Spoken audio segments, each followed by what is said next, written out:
In this video, we are going to go to the Jardín Botánico de Dr.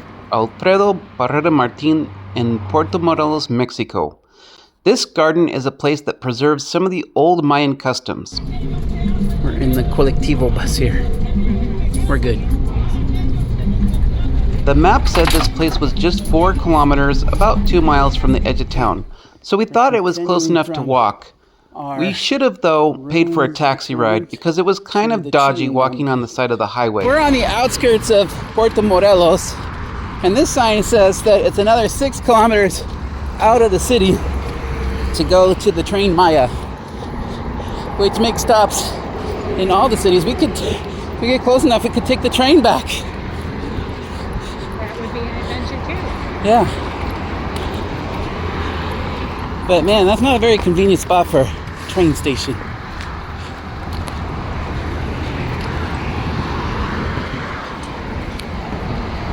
This is the route of the cenotes. There's like 5 cenotes over this way on the outskirts of town. A bunch of doggies. Hopefully they're not aggressive. I don't know, we'll see. Okay, we made it to Jardín Botánico Dr. Alfredo Barrera Martin. We're gonna see what the cost is here. Hopefully it's open.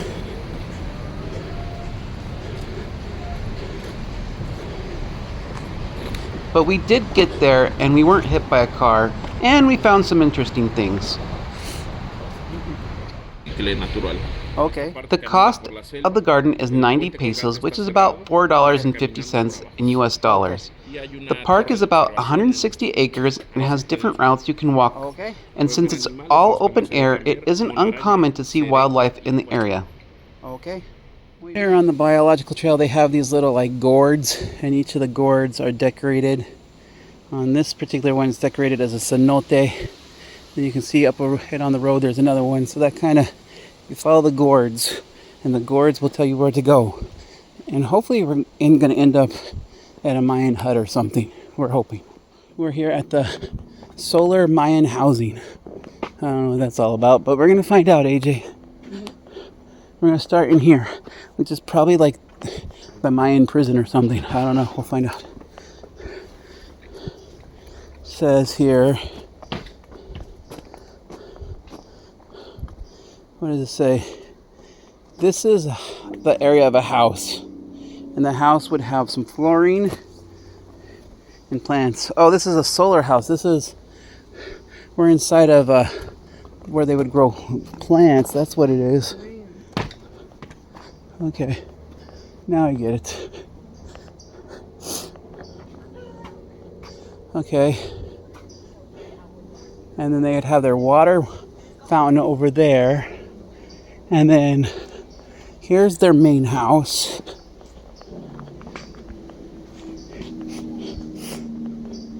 Just simply made out of palapa and hammock.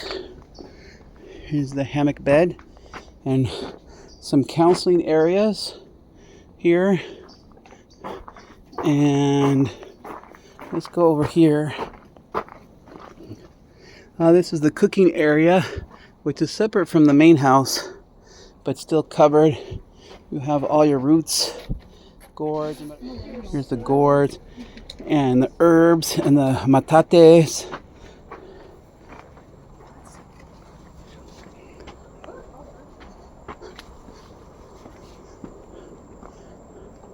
Here you do some composting.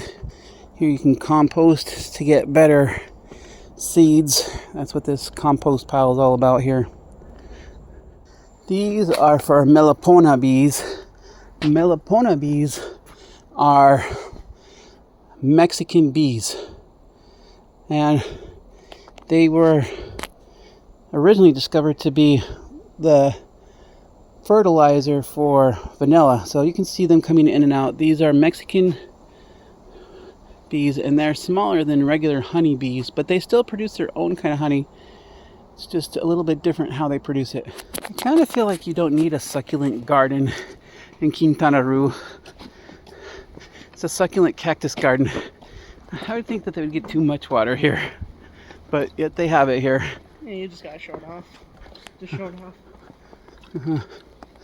According to this sign, we're now entering the archaeological site. This site was known for being a small temple site, just for like daily prayers. Wow. Praying for the manglars. Okay. Sakech.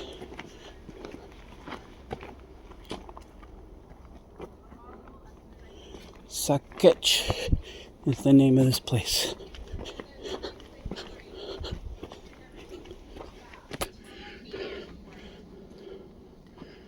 Here is a temple for sailors. Over here, the ruins of a temple, they think. And over there is some storage spaces. That's what it's saying. Let's go check this out. We have some stones for grinding here. Very interesting carved stones. Getting some storage areas here. That's what it looks like to me. Cox, where life blossoms.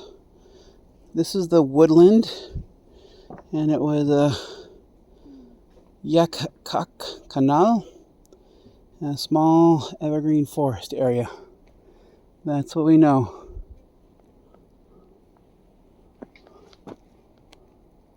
Okay, we're continuing from our ruins experiment to the chewing gum camp.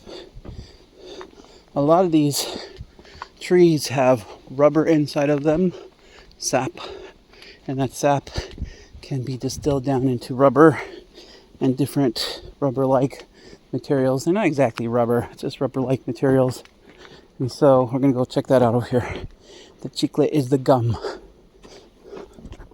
Here we have Han Guano, which is where you can get gum from. Gummy gums. Not so sweet though. Oh, let's see. It is going to demonstrate how you're supposed to properly do things here. You're supposed to get your foot caught and then trip. Whoa! Oh, no, we failed. We did not trip properly. Well, there's nightmares for 1,000 years. Yep. Yet another way that you can slip, the many ways is you can slip forward according to this one. Fun ways to die.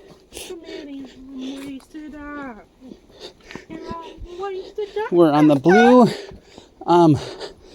death trail, apparently. Wow, they gotta get their sacrifices in somehow, okay? Yep.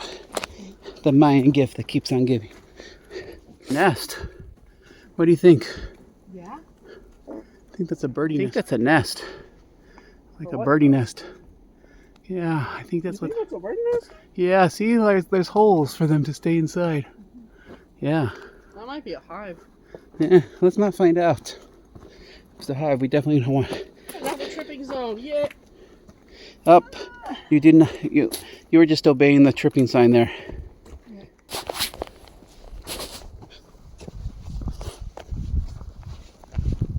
So I think we're right. Okay. Another way to fall. Oh, we already covered the slipping one. Okay.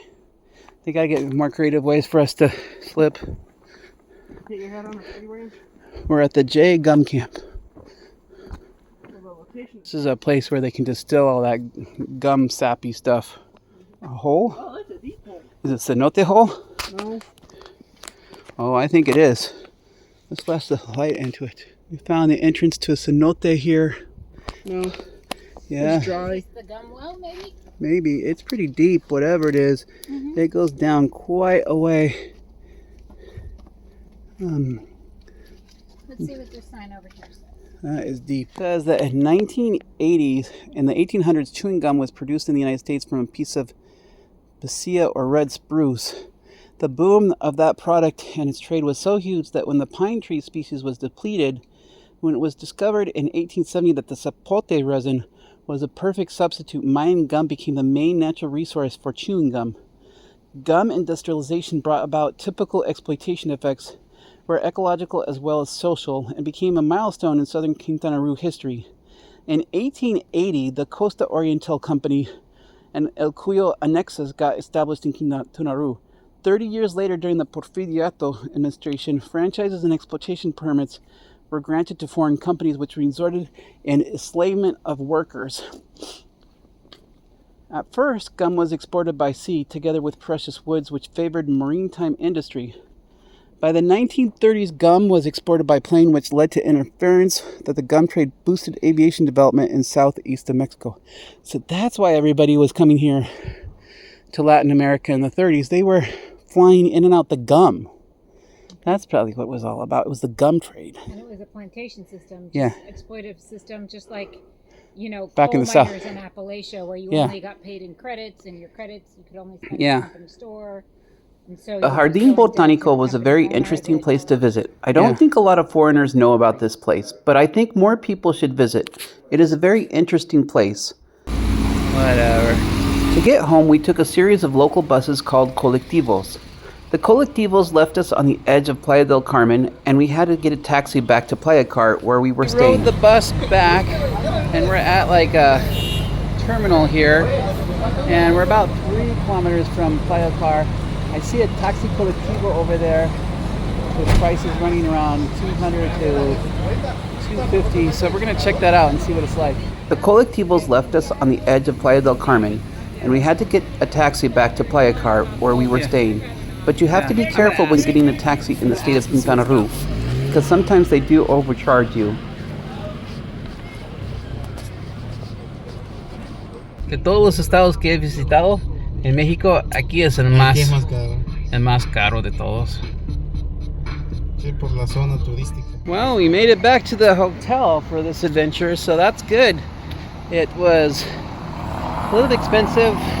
I could have made a better deal on the taxi. The taxi was 250 pesos from the colectivo stand to the hotel. It should have been 120 pesos, which was the first price that I got, but I made the mistake of getting a taxi too close to the taxi stand, and the taxi stand there told him that he had to charge 250, so it was going to be 250 for the price. But minor thing, we got through it, so it was all okay. It was all good.